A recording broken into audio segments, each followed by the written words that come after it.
This land came to me through my grandmother and her father. Eddie Koiki Mab is remembered fondly by his family for his resilience in times of hardship.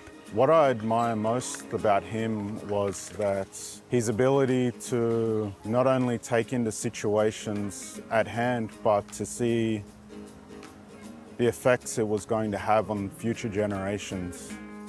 Koiki Mab was born in 1936 on the island of Mer, or Murray Island in the Torres Strait. Caleb Mabo says his grandfather had a passion for culture and young people. One of my fondest memories of my grandfather is the story of him having started the Black Community School.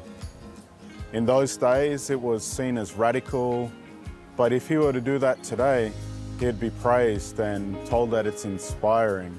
Koiki Mabo eventually moved with his family to the mainland, where he got a job working as a gardener at Townsville's James Cook University. While eating lunch with two university professors, Eddie learnt that the Crown owned his traditional land and his people had no legal right over it. Now if you put Koiki Mabo shoes on, you're the 20th generation standing on this land that has occupied this land, and somebody from a foreign country who has never stepped foot on your land is now telling you that it's their land. How would that make you feel? In 1982, Koiki and four other Meriam people began their High Court challenge. It was a decade-long battle for their land.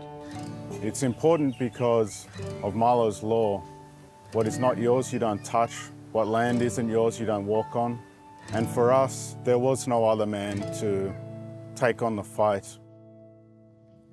Koiki Mabo didn't get to experience the victory. Sadly, he died 5 months before the ruling was handed down. He was only 55. I believe, yes, that he understood the gravity of the situation. To his last breath, land rights was still on his mind.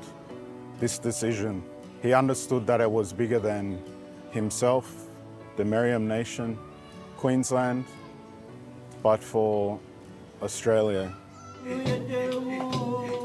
This particular High Court decision changed land rights forever in this country.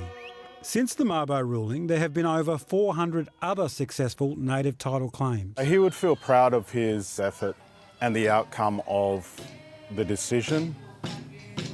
However, that was just the first step. There were and there are still things that need to happen in order for Indigenous Australians to get true ownership of their ancestral lands.